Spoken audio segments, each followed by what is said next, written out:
Hi guys, welcome to the Grapplers Academy. Before we get to the episode, please make sure you like, subscribe and drop us a comment below as well. Let us know your thoughts and opinions on what we've said today. Quite a few events happened recently. You got the UFC.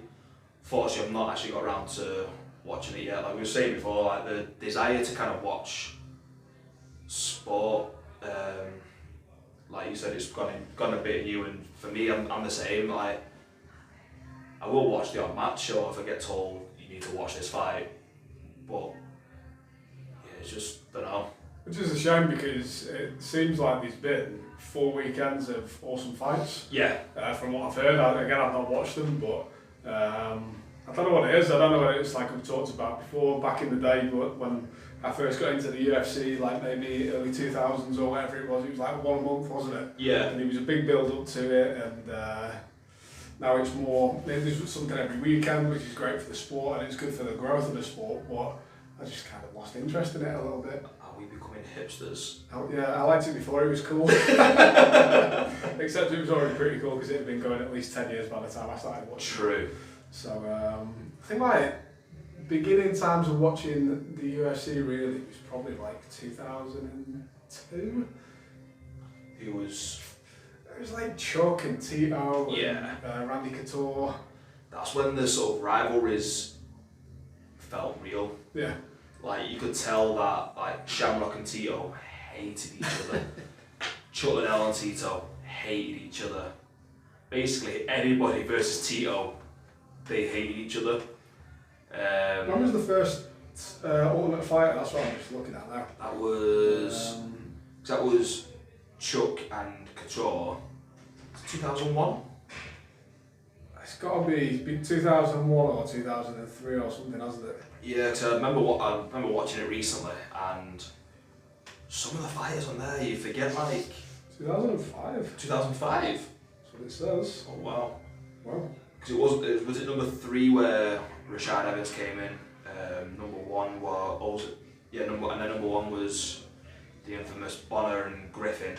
Yeah, like, that finale was immense.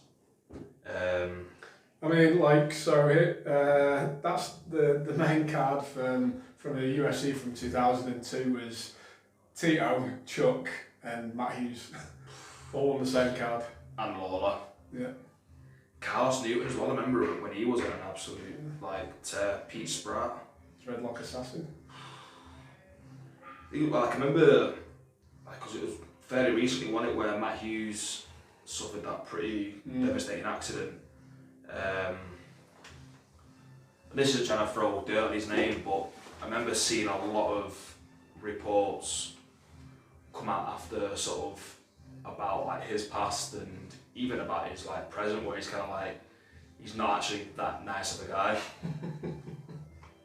They're all fighters. Yeah. At the end of the day, you know, a sport like that is going to attract some wild and interesting characters. Yeah. And then getting punched in the head if you've already got a bit of a interesting personality can only accentuate the characteristics you already got. John Jones being the present day example of that. I mean, he doesn't even get hit that much. No. He's just a mad bastard. Yeah, but getting hit in the head, like a lot of the studies that you've seen from the NFL now, and what that does to your psyche and your inhibitions. Yeah. If you're already a wild character, it's probably going to make you a bit wilder. Well, it's like, was it the Aaron Hernandez situation? What was that documentary called? I can't remember. I've not actually seen the full documentary, but the Netflix series. from what I've heard, like he didn't really show too many characteristics of being violent outside of football. Again, I could be wrong, so if I'm wrong, I apologise. And repeated head trauma and repeated concussions and potential CTE resulting in unfortunate accident. Yeah. Well, not accident, sorry, unfortunate incident. Yeah. And yeah, you can sort of see where the character of the person changes, or even if they have some sort of that slight inclined to be that kind of way, it'll amplify it a little bit. It's quite scary. Saddening, to be fair, because these people, a lot of them raise from very, very humble beginnings to top of the world. Yeah. And then, due to the path they've taken to get to the top of the world, results in things like this happening. Yeah, it's unfortunate, and you know, a lot of guys in sports like this as well come from like you know, less economically advantaged demographics as well, and you know, some of the, I don't know, it's just sad to see, you know, the kind of wake of devastation that leads behind it also. On a less depressing note, we've got Polaris 18 coming up, not this weekend, it's next weekend, it's on the 27th, and just looking at there's some good matches on this. We've got a couple of gi matches on there as well. Adam Anzad's got a match. Oh, Adam, yeah. Yeah, check those out on there. A couple of what matches? Gi? Gi, it's called the gi. It's not judo and it's not karate. Oh, sounds of it. It's what the B team calling it, Mexican ground karate. But we've got some good matches on here. Should be interesting to watch next weekend. I always like watching the Polaris. Yeah. So shame they don't come up to Manchester more often. I think we've had one event up here, but the rest of them are always down south, aren't they? Really good ones. We've got Lloyd Cooper's fighting Tom Murray. Did he fight Shane? Yeah. It's one of the matches yeah. Was that Role Models? Yeah, that's right, yeah. Edwin Najmi versus Jed Hume. Should be a Interesting good match. watching that one. Stevie Ray and Craig Ewers. Really excited for that one. Owen Livesey and Shane Price. Looking forward to seeing Owen play. Adam Anzad. Really enjoy watching him. Ash Amos. If I remember right, I think Adam was on the card in Manchester last time it was up here. Yeah, he was, yeah. And Lloyd as well, actually. Yeah, Lloyd was on that. Wasn't the AJ match, was it? Last time it was up here. No. You got Paolo Miyao versus Ash Williams. He didn't fight Paddy Pimblett then, did he? No, it was. He's got a similar. He's a UFC vet, similar name to another. I really can't remember his name now. I have to apologise, but he's fought in the UFC a couple of times, and he had a similar name to another fighter. Was it Paul Harris? Some reason Paul Harris. Paul Harris comes to mind. But no, I'm looking forward to these fights. They've got they seem to keep their eye out as well for up and coming talent. So yeah, I'm really excited for that. I'm excited to see how Jed gets on. Like, he was in this weekend, just gone fighting Yuri Samoish in the openweight tournament. How did he get on with that? That's the fight where I'm halfway through watching, but he seems to be performing really well so far. Josh Hinger versus, I'm terrible with names. I didn't know in my head. The Josh Hinger match was really good.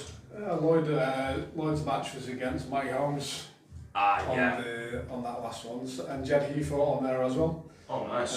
Quite a few same names fighting. Stephen Ray was against Paddy Pimblett. And Edwin Najmi was the co-main event on that one. That was where Field was the main event on that card. Yes, I now remember. So it's good to see some good big grappling cards coming back to the UK. Looking forward to Grapple Fest coming back. That's this weekend, isn't it? Just seeing they put an advert out for I think it's got under 85 brown or black belts as well. We've got one of the ASW lads is against one of the Nation Fresh guys, Josh Charrington, so I'm really looking forward to watching that. Nice. Some really good cards coming up. I think this weekend, Grapple Fest, I think it's going to be one of the first Saturday evenings where I can actually sit down in a while and watch the events.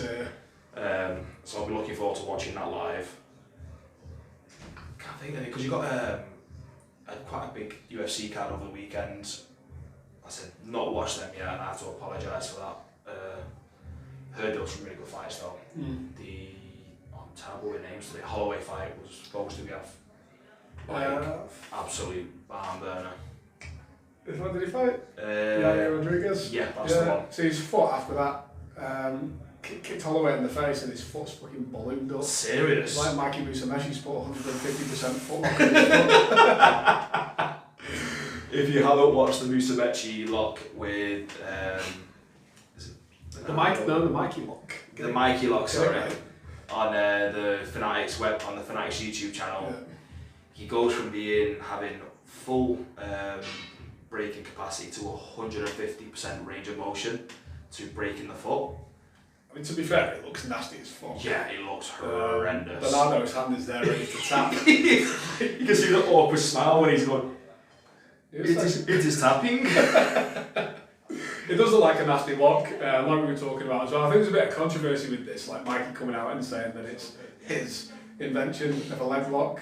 Even in the interview that I saw with Bernardo and Dean Lister and Mikey as well, Dean Lister was like, yeah, you know, it's kind of been around for a little bit, but he's putting his own twist on it. Yeah. And, got to make grappling exciting. It's we've had a big long wave and run of years of heel hooks and different heel hook variations, and to be fair, it is a different one from the style that has been played quite recently, with like the 411 or the saddle or whatever, because he's got a different configuration with the legs, hasn't he? And it's a different grip on the heel as well, so it is quite different to the style of heel hook that has been played for the past 4 years or so. No, definitely. I think so. If you are watching that video, watch out for Mikey's psychopath smile when he mentions that he has 150% range of motion to break the leg. Well, yeah, and that's what made me think about it. And then as well, because he was saying, I had the thing, and it was, I heard his foot snap, and I could feel it pop, and he just had this little smile on his face. I was like, serial killer. Yeah. If you weren't doing jiu-jitsu and choking people regularly, you'd be a serial killer.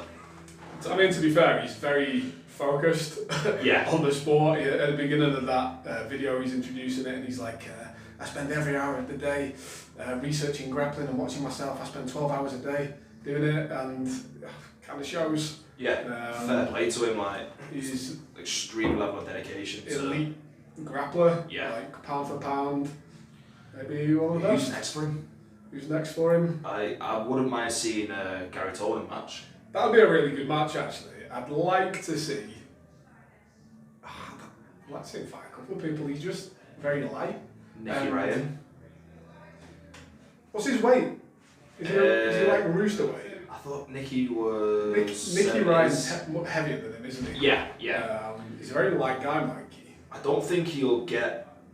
This isn't a slight at that weight division, but I don't think he'll get too many challenging matches in his division. Like, the Gio match was interesting, but I think that was because they were both making a point to try and finish each other with footlocks. Who did he have a fight with that was... Jimenez? No, was it Muhammad Ali he fought? Like, he fought a big guy, and it was quite nice to watch, actually, because he didn't just crush him with like his significant weight advantage. He played jiu-jitsu with him, and that was a really good match to watch, actually. It was a technical jiu-jitsu match, and he had a significant amount of weight on him. I just want to see this before I start saying for definite, but it's interesting to see how well he can do against those bigger guys. Yeah. I think it's kind of in a similar way to how Lachlan performed in the absolute division at ADCC. It's almost like, is there like an unwritten rule when they go against him that they play jiu-jitsu rather than just trying to smash through him? Because like, I can't imagine a player like Cyborg or Orlando Sanchez being like, yeah, we're going to play jiu-jitsu. It's like, no, I'm here to win. I'm going to club you until you face plant the mat. Well, he played that video of him in a tournament against that really big guy, isn't it? And he's just kind of like trying to powerbomb him and stuff. I'm trying to figure out, unfortunately. Was that the same guy who it was a game match, wasn't it? Like, destroyed a couple of years ago at the Worlds? I'm not sure. It was like 40-0. Yeah. But it is interesting to see, like you said, there isn't as much competition for him at the lower weights, but it's interesting to see where athletes like that fall into the ranking of things, isn't it, for getting them good matches. Like what's the stacked weight divisions really where most players are? It's probably between 70 and 90 kilos. Yeah. So even that's a big window of weight there. If you think about when you're in the gym and on the mats, the difference between rolling with the 70 kilo guys, if you're at or around or above 90 kilos, it's significant. And anybody lighter than that, like, maybe the high 60 kilos if you've got like some MMA guys in the gym as well, some smaller MMA guys that are competing. But yeah, generally I'd say most people are sitting certainly the top end of 60. Yeah. And it's actually probably quite rare depending on what gym you're at. I'd say most gyms don't really have that many guys that are above 85 kilos. No. It's quite heavy for a grappler, isn't it? Yeah, like I've noticed. Depends where you go, of course. Yeah, because at Hive we've got a good spread. Like I think the other week I split the room 85 and above and 85 and below when it was like 12 and 12 on the map. Yeah. So it's quite happy with the split. But yeah, no, I do see what you're saying. Like typically you get the gym becomes known for the weight division. Yeah. And it's either really hard for the lighter guys to train with the heavier guys, which I do think makes them it helps lighter guys training with bigger guys more than bigger guys training with lighter guys does. Yeah. The only downside to training with somebody with such a big weight disadvantage is they're quite clumsy. The likelihood of getting injured is higher. Yeah. If there's like a 30 kilo weight difference, and the heavier guy's clumsy and doesn't really have good movement, and they're just kind of falling and crushing you, it's dangerous. Like, it's rare for a 100 kilo person to be on the receiving end of a weight, a 30 kilo weight disadvantage, but I have been. Yeah. And it feels very clumsy. I'm always cautious as most oftentimes the heavier guy in a match to be still nimble and moving and not, I might be heavier, but I'm not clumsy. No. Like I'm still fairly athletic with it, which I'm glad for. And I really try and avoid hurting the lighter person or just using my weight.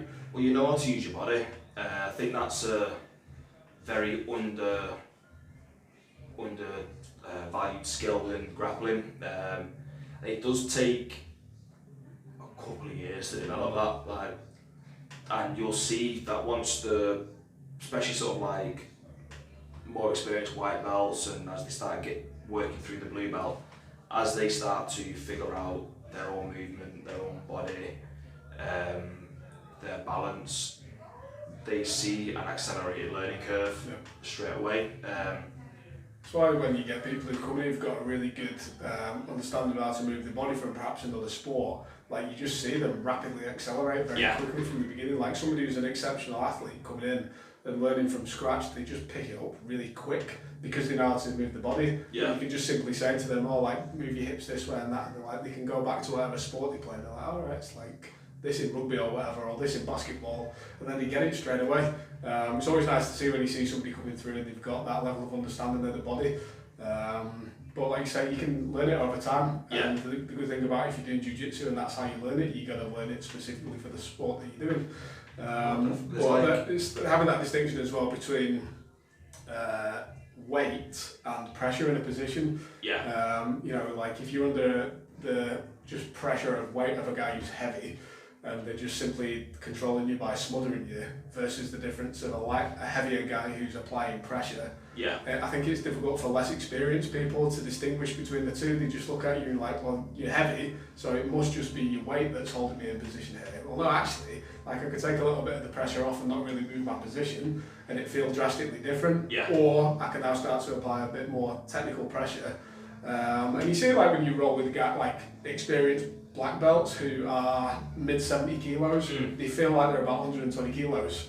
It's because it's not been hard to put the pressure down. Well, it was like the Josh Inger match on the weekend on Raw. I can't remind myself his name. It's the black belt from London, moustache and the goatee. Oh, Don't know. Bradley Hill. Oh, Bradley Hill. Sorry, yeah, Bradley Hill versus Josh Inger. I think Josh weighed in mid-80s, Bradley Hill was 90s. But Josh Inger's pressure from the top was distinctly uncomfortable. You could see it, and he'll like spend a lot of time on his back defending from side control because of that pressure that you say about. Now, if it was all down to weight, I'm pretty sure Bradley could just bench him off and get back on top. That really good just go to show how good a player Hinger is, because Bradley's a good player, experienced, heavier, really nice player. And then, you know, Josh Hinger's like an ADCC vet. He's got that training room that he trains with. He's been training for a long time. Yeah. And you know, for all you lighter guys out there, just get the skill level of Josh Hinger, and you'll be all right. Definitely, especially knocking on 40. He's like. So what did he weigh at? I think it was like low 80s. So ADCC, do you think he's going to be in the 77 or Sounds like that could be it, unless he's trying to bulk up to 88. Because did he do 80? He did 88 last time, didn't he? And he didn't look out of place with the heavier player. Because in that 88 last time, it was like, Craig Jones was at 88, wasn't he? And he's a big guy, he's like 6 foot plus. I think he cut down from 90 like kilos. 90s, yeah. I know he's been heavier, but he's maybe cut down from like 95, so Josh is coming up, Craig is coming down in weight, so... That won't be a bad match to watch, to be fair. Yeah. Have they played together? I'm not sure whether they had a match in that ADCC 2019. It'll be good if you... I wouldn't mind watching that, to be fair. But I think that goes to show as well the pressure, everything that we're talking about. Like we were talking about this before we started recording, was the next phase of popularity in Jiu-Jitsu. We've just gone through, and I think we're still going through the popularity of leg locks and that sort of open guard, attacking the legs game. For me, the counter to that is heavy pressure, staying low, and that low passive wrestler style of play. And we're seeing a lot more of that coming through. Now, it's not as attractive and flashy to watch, but it's really effective. Yeah, like body lock passing, this sort of thing. Nicky Rod was kind of playing that game at ADCC, wasn't he?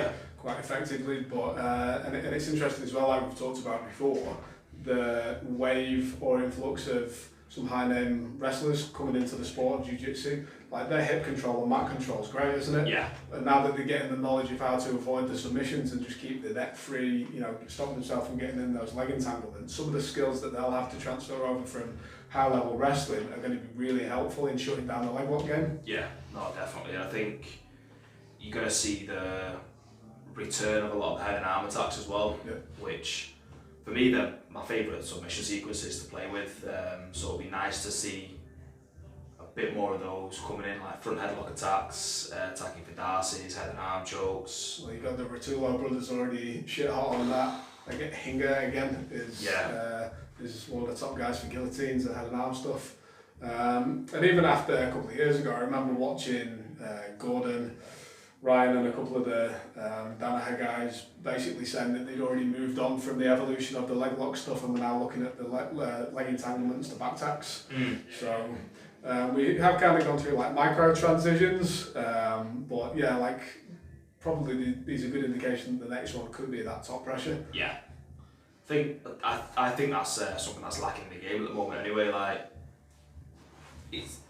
it has kind of gone, because I remember when I first started, it was make your opponent miserable, make them concede to the next position before you even got to it. So one of my favourite ways to pass half guard was driving my forehand into someone's cheekbone during competition, and it got the pass a lot. And Josh Hinger was playing that again over the weekend to secure side control and stop Bradley from moving.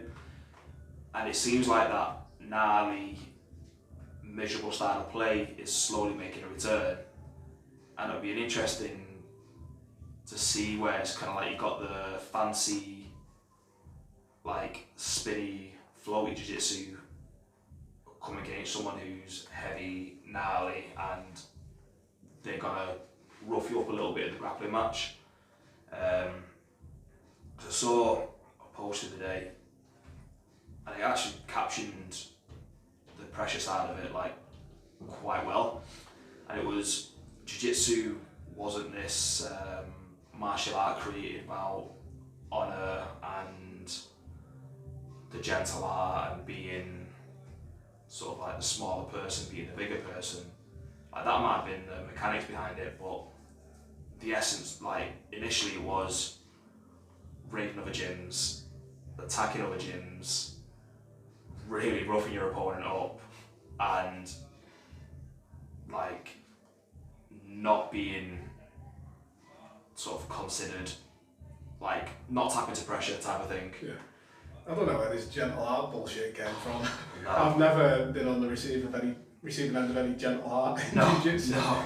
Like, it's always the joke, isn't it? You know, the fucking meme of light flower roll, like one fist, Yeah. fucking 20 seconds into it, slashing each other down. Maybe it's having come from an MMA background, but certainly like with the popularity of MMA growing as well, if we want to get more people on the mats in the gym, it's that MMA style of grappling that's going to attract them in. You know, you're looking at how you can control the position to be dominant, to strike. Like you say, it's the original concept of jiu-jitsu. Can we apply pressure to strike and end the fight? I think the reason why, you know, many people have discussed this before as well, why it goes in transitions of being, it's when it becomes a jiu-jitsu player versus another jiu-jitsu player, and you both know the tactics of how to do jiu-jitsu. Now you've got to come up with something else. So now we're going to maybe attack the legs. And it goes in phases, doesn't it? Because as a community, we all kind of learn together. And I think that accelerated learning of having the internet and YouTube and all the great videos on the Grapplers Academy that you can go and watch as well. There's more sharing of information, and the cycles evolve quicker. And then you get Mikey inventing his leg lock. That's it. The pinnacle of leg locks. Did you see the post in the underground? I think it was last week. Just reminded me then what you were saying about. And they were saying that compared to 10 years ago, say, there's more black belts on the mat than there were 10 years ago. And the person who was put the post up was asking, do you think the standards are watered down because there's now more black belts?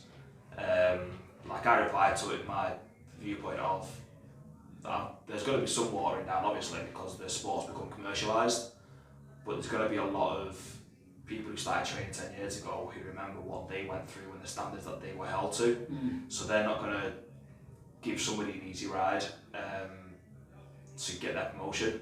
And also, there's more people training now, so you're going to have more blue belts, more purple belts, more brown belts, and more black belts as a result of the influx of people into the sport. Well, more black belts on the mats simply means that there's more people that have been training for at least 10 years on the mats, which you can't deny 10 years worth of experience. No. And having those extra people on the mat with that experience is invaluable, whatever gym you go to. Oh, yeah. Yeah, there's going to be better black belts than other black belts, but you know, it's the same, isn't it? It's why we have black belt world champions, and then, you know, still an average black belt is going to be a lot better than most of the training partners that you're going to get. Just they're going to be better than a purple belt or a brown belt most times. Like, you're going to get some exceptional athletes at lower belts, but I don't see any downside to having more black belts on the belts. And I kind of almost think the inverse of what you were saying as well, because if you think about when you first started training and you look at the black belts from the time then, or like the people who were higher in you in grading or whatever experience at the time, in your head you're thinking, like, fuck, they were amazing. How am I ever going to get up to that standard? And you kind of almost hold yourself back in your head, like, because they're accelerating their progress as well. You train and everyone's getting a little bit better altogether. Like, some people might have a bigger jump and close the gap in some periods of time, but essentially everybody's kind of getting better altogether. So your perception of how am I going to get to that skill level that they're at is almost never achievable, because they're constantly getting better as well. So it never really gets to a point where you're like, that person's remained static and stagnant. Yeah. Nobody stops training. No. The only way that'd be applicable is if that person stopped training today, you continue training for another 10 years, and now you meet and see who's better on an even playing field of time doing jiu-jitsu. Yeah. So like, you know, when you're a black belt, if you've come up and you've been holding yourself against the standard of those people who've been getting better as well, it almost drags the standard of everybody else below you up as well. Yeah. Because you're holding them to that higher standard. Oh, it's not just a fixed bar, is it? No, not at all. So I think, I agree with that. It's pretty much took the words out of my mouth there. It's, I don't think there is going to be some watering down, but I think it's going to be different standards for different players. Yeah. Like, if you're, the great analogy I heard was like a 18-year-old competitive blue belt trying to get a purple belt is going to be held to a different standard of a 38-year-old parent of 2 who can train twice a week and is coming for a bit of a break from life and is due their purple belt soon. Like, that 18-year-old may be able to beat some purple belts, may be able to beat that parent of 2, but they've not got competitive desire. They are still developing at their rate, and they will still get their purple belt because their goal and the outcome of what they want is going to be very different to the 18-year-old who wants to train to compete amongst the top. Yeah, I think as well, like from a coaching point of view, you're looking at your students as what time can this person commit to what they have available. You know, like if, let's say for example, the example of a guy who's got a couple of kids and maybe they can train twice a week, 3 times a week top, something like that. That is the maximum amount of time that they can train, and they're getting their arse down around everything else that they've got commitments for as well, taking the kids to here and there and whatever. They're putting 100% full effort into that. So is the 18-year-old kid who's coming down 5 times a week to day class and the evening class.